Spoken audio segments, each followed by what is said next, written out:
Hi, I'm John Freda, and this is a curated life review, I guess. And it's kind of funny when I was starting to think about it. People say, "Well, what got you in all this?" I remember, I think I was 12 years old, and my parents used to take me to my sister and I to these Italian American resorts up in the Catskills back in the early '60s for like 2 weeks, 3 weeks. The Jewish had their own. Uh, a lot of the Jewish vaudeville guys would go there, and Mike Garzilli's. I remember Pine Hills was sort of like that, and they brought in acts. I think I was 11 or 12, and they had this guy named Omahundro. I'll never forget him, the singing cowboy, and he needed somebody, so he pulled me up and he told me this bit real quick. It was, I don't remember the specifics, but I actually improvised with this guy for about 10, 15 minutes on stage, and he took me aside and he said, "You got good timing, kid. You ought to work on that." So I didn't really think much about that, but that was my first foray into show business. And I didn't really ever get into it. I remember doing some like in closed circuit TV broadcasting stuff when I was in the Navy on the ship, and they said I had good presence, on camera, but I didn't really take that to heart until, I guess I just got out of the Navy. I guess I was out of graduate school. I was teaching. I was in my 20s, and I remember seeing a friend of mine from high school on the Bionic Man. And I said, "Boy, that's kind of neat. I never thought, he would do something like that, And I said, "I think I could do that."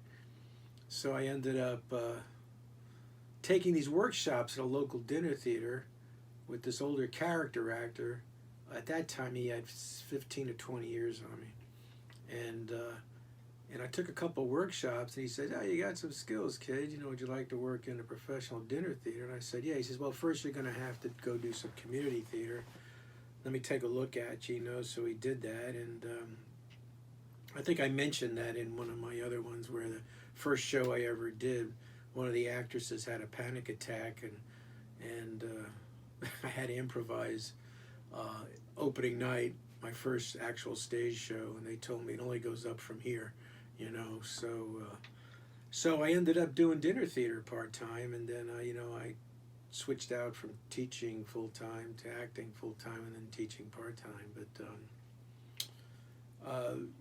I think when I came back to New York. Well, let me backtrack a little bit. I worked at this dinner theater for about 10 years. Mystery dinner, Sleuth's Mystery Dinner shows. I'll give them a plug, But I learned a lot about improvisation off the spine of a show, and I really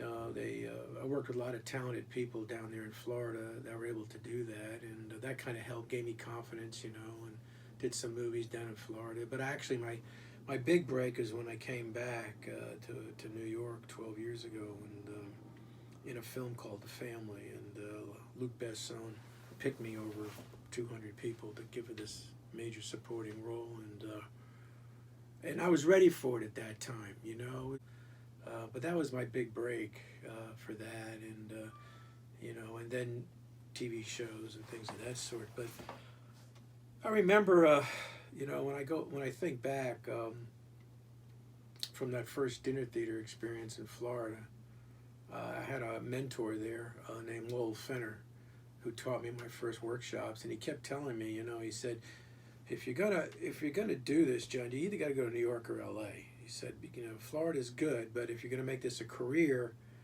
you're gonna have to go to the place where there's a lot more talented people and skilled people, and learn from them, and hopefully get some breaks, because this business is about breaks. It's about breaks and being ready when there's a break. You got to have the two together. And but he always kept telling me that it's storytelling. It's always about storytelling, and don't lose sight of the fact that no matter how big your ego gets at times, depending on how well you're being treated, particularly if it's a big budget movie and they treat you like royalty, it's always about storytelling. So what's the story you're telling, and what's your character's role in that? Never forget that. And I try to always remember that. I mean, even whether it's a equity showcase show, or if it's a major regional show or off Broadway show, or I haven't been in a Broadway show yet, but time's still there, and or if it's a major production movie, or even a ultra low budget or a student film, it's still telling this story. So always prepare as if it's the story, and it's not about and the money is important, but it's about the story. My mentor I have now, Joe, who's down in Florida, he's a trial lawyer, but he also does one-man shows, and he keeps telling me, it's even if there's only one person in the audience, you're performing as if you're performing for the king. There's always that story you've got to tell, and he's in his 80s and he still does this, and so that's something I've always carried with me over the decades, is that it is about storytelling, and that's what it's all about. And whether they are buying what you're selling, which is another actor told me, is up to them. I only have control of telling that story this way, and if they're not buying what I'm selling, they're not buying what I'm selling, and then go on to the next one. Although I may be upset that I didn't get that role, I don't have the luxury of maybe waddling in that resentment for more than 2 days. So I've got to keep going, So that's something that I kind of keep with me over the years, and that's helped me, still have faith in the business, I mean, there are times when you go into these slumps, like a baseball player, it's like, on the average you may get 1 out of 10, sometimes 1 out of 20, I remember last year, I went like 20 auditions before I really booked something solid, but I've done other things, I write, I've had one movie made called Who Wants to Marry My Husband, which was a very interesting experience. I co-wrote that with a French writer-director who, she used to be in soaps, Anne Martineau, I think, in France or in Canada, I'm not sure, but she, back in, I think it was the late 90s, she went to film school, learning to edit and everything, and put the money up, and made this movie. Her husband did lighting, and it does well. It's distributed, it's a comedy, and so it's actually a film I wrote that actually got made, and I'm in the process of trying to get some other movies made. I have one script I co-wrote called Say Nothing that I wrote with Lady Sarah, and that's won 11 awards, screenplay awards, so we're hoping to get that. We've also made it into a play and trying to get that produced in New York. And I've written a horror film that's gotten 3 awards called Sparks, and I've written a sci-fi musical comedy for the stage and won 4 awards in New York. So that gives me motivation to keep going in that. I've written a murder mystery, produced, and I also do a solo show in Jimmy Durante that's approved by the estate. But I also like doing exploratory plays that tell different stories that would not normally, maybe get the major funding, but that tells a story,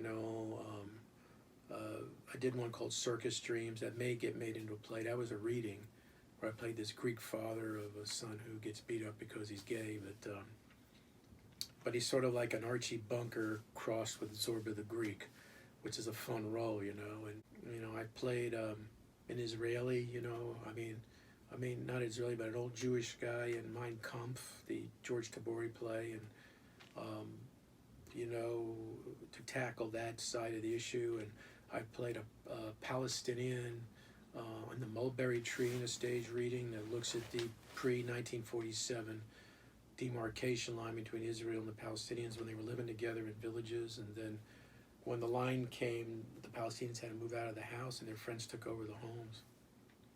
So that was an I mean, I like plays that kind of tap, these things. I played an Afghani bodega owner, had to learn Dari and Arabic on dealing with the Taliban and raising a daughter as a boy, Bacha Posh tradition among Afghani tribal. But it's all about telling these interesting stories, and they may not pay a lot initially, but I've had a chance to tap that aspect, bring something that I have in me to tap that. So if a major role comes that has that flavor, I've visited that ride before, you know, so the learning curve would be a little faster, you know. I do that, you know, with songs now. You know, I used to really, because I sing, but I don't sing that often for auditions. So when I do, I used to get really overly prepared for it. But now, I know what the protocol is, you know, and songs are no different than sides for acting. It's telling that story of the song. So approaching it like telling a story is more important, you know, and then, you know, learn the melody and then get a piano player, you know, accompanist to play the accompaniment and, you know, make sure you're on pitch and you're in the range of the interpretation, you know. It's all about telling stories, you know, and, you know, it's kind of neat, you know, you get to tell stories, you know, and always do something also that furthers one's career or validates yourself as a full-time actor, which means, you know, looking up auditions every day, going back and editing a screenplay, you know, submitting it, you know. The action of acting is also the constant preparation of doing things. I want to tell this story. Oh, that looks interesting. I wouldn't mind, you know, reading for that kind of thing. You know, that looks interesting, you know. And then trying to, you know, also staying healthy as best as you can. I swim 3 times a week and I work out the other 2 or 3 days, you know, here in this study. You know, this is my little gym, you know, except for the pool, but indoor pool, which is great in New York City because I got so many of them through Parks and Recreation. But you gotta, you know, do that. And also, that's for the body, you know, to keep limber, but there's also constantly forcing oneself to memorize large bodies of text, particularly as I get older, you know, keep that muscle going. I got sides for this audition coming up for a movie up in New England for an audition, and there's like 3 chunks of sides, you know. I mean, I'll try to memorize most of it, but they want the script in hand. But I got to know the story. I got to understand it. I got to know where this character's coming from, so that when you are on camera or you're doing the scene, it's as if someone was channel surfing and just came in the middle of a scene, and you caught their attention. You know, so it's not like you're acting. It's just that they're voyeuring in on you, telling a story. You know, so I think that's the main thread. I would probably say, you know, that's throughout my life. You know, I mean, I had a parallel career as a teacher. I mean, I was in the Navy for a couple of years, you know, and as an officer, electronics officer, which was kind of funny. Because they were going to use my bachelor's in psychology at the time to make me a counselor, and just at the last minute they said, no, we need you as electronics officer on the ship. I said, I don't know anything about electronics, and they said, well, we'll send you to electronics school for 6 weeks. So they did that, and I was young, I was married at the time, I'm divorced now, but, you know, and then I went back to graduate school in the GI Bill, and had a pre-doctoral fellowship in psych, and so I went into IO psych, industrial organizational, and experimental, and then I went and got a postdoc in clinical psych in the 90s. And still wasn't really have it. There was still, I still had fire in the belly to still want to act, you know, so I kind of like dovetailed out of that, you know, and in a way, in acting, it's similar in that when we tell a story, like when we do a play, you're inviting people to be affected by this story. In many different ways. There's no one way you're directing them. You know, they may cry, they may laugh, they may walk away unaffected, but you're having an effect on them. You know, and that's kind of the interesting part. You know, sometimes it's just entertainment. You know, if it's a comedy, you want to like feel good. If it's a drama, you want them to feel the emotions you feel at that time. You know, can they identify? Can they empathize? Are they going to think about what they saw? Are they going to change their behavior? You don't know, but you want to have some effect on them. I still use the same techniques for memorization as I did over 30 years ago. You know, and I have to do it more now. When I get a script, I read it to understand it. Go over my lines, and if I have big chunks of monologue, I memorize those first before everything else, because that's the hardest. So you might as well tackle the hardest first. That's the way I do it. And you break it up in little mini texts, little mini themes, and sometimes write it to the side, make an acronym out of it so you know where you're going. So you get that, and then the scenes where it's back and forth, I interpret everybody else's lines, I read their lines, I tape it, and then I say my lines silently. So now I've got tapes of every scene, so I can get off book and I can act the scene out in the room, push the tape, and just respond orally, because it's all about the ear, not the visual. And then, stop and go if I screw up, and build it up until I remember it, But I learned that over 30 years ago watching PBS, watching a old Scottish actor. At least he was old to me at the time, probably my age now. But he didn't get into acting until he was 30-something, which was about what I did. I didn't get into it, I was about 31, 32. And he used to be an engineer, so he was always used to procedures. And they asked him, he said he was a very good Scottish Shakespearean actor. They said, well, how do you memorize all that text? He says, well, this is what I do. And he would use the tape recorder thing. And I said, that's a good idea. So I do that, Other people have different ways of doing it. But it helps me understand the story, because it's repetition. I'm trying to do it over and over until I really understand the style, which is how do they want this portrayed realistically, a little punctuated, and then I discover whether my anger should rise or flow here, or does my emotion of empathy rise, but you get that through repetition of telling the story over and over. That's why rehearsal is so important, because you discover something each time you repeat it. The challenge in film and television when you're telling stories is that you have to do that on your own. You don't have the luxury of having 6 weeks rehearsals for the movie. You've got to have all that down before you go.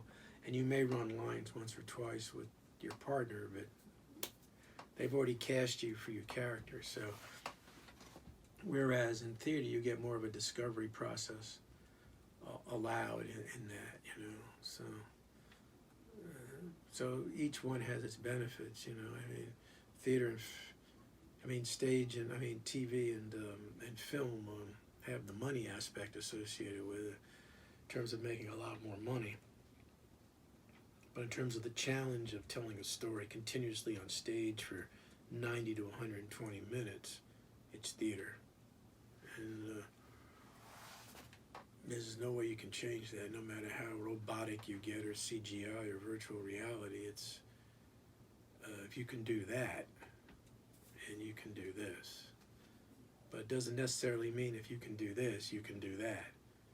But so I find that theater stage is the bedrock, I think, for acting skill sets, at least my opinion. People would argue with that, but I think that that's where the discipline of storytelling comes in, because you got to be continuous for an uninterrupted period of time. The challenge in TV and film is you have to be very flexible very quickly based on directorial suggestions at that moment. When you're going to do a take 2 or 3 times, the director may want you to change up how you deliver that line or sets of lines, because they get an artistic insight about something and how they want to pursue this, and you try to meet that as best as you can, But it's all about storytelling, I look back on it and I go, well, would I suggest anybody get into this? I say only if you can't get away from it. You know, only if you can't get away from it. But if you can get away from it, do something else. You know, but if you can't get away from it, I mean, no matter what you're doing, you're constantly wanting to emote or dramatize a situation in a way that to punctuate a story to get it across, and you have that fire in the belly, then this is your affliction, you know, and you want to take that affliction and make it a career, then you've got to figure out a way to make it happen.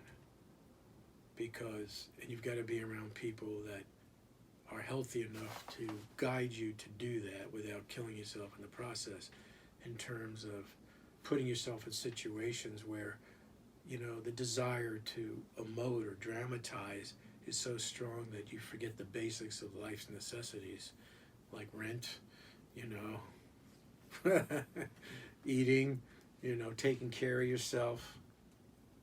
Because I've seen too many talented actors, far talented, more talented than me, just burn out because they didn't get the balance right. You know, you got to find that balance for yourself, and that's an ongoing process. Taking time for yourself and standing back. And I took a break for 5 years. I remember 4 years, but it was still there. So I had to figure out a way to make it. I've been lucky. But I constantly kind of keep my skills up. But I've been lucky. So, and this business is luck. There's a lot of luck in this business, but you got to be ready when the opportunity presents itself, and to put yourself in situations where the opportunity can happen. In New York, it's, you know, doing stage readings, putting yourself in. I mean, if you're starting out, you know, student films, you know, going to agent. Casting director seminars, putting yourself out there, eventually getting into unions if you're not a union actor yet, because you know, the credentials are important for that, particularly in New York and LA. You'll have third-party protection, and the minimum rates are higher. You'll get residuals, you know, so that's important, you know, and pension, health. So they help take care of that, you know, for a percentage of your dues, a part of your dues every year, you know. So that's the business end of it. That's something you learn. You can take courses on it, workshops, but, you know, or if you're in college, you're getting a BFA or an MFA, you know, make sure you take some business of acting courses, you know, or talk to experienced, seasoned people during the summer or when you have your breaks, you know. But don't forget that it's all about storytelling, you know. And have a good time with it, you know. It's an interesting career. You know, I've traveled many different places on somebody else's dime because of this, you know. France, Paris, Korea, South Africa, you know, down to Florida, you know, Pennsylvania. Yeah, you know, and even when I was doing the Down Dinner Theater, I was, you know, went to the Bellagio, performed at Bellagio in Vegas, you know, Phoenix and Memphis, and USO tour in Europe for a month. So there are benefits, you know, you get the travel benefits at times, and when they happen, and enjoy it. Or if you get to go on tour, you know, particularly if you're younger, enjoy it. But don't forget you're telling a story. That's what you're there for. Tell that story.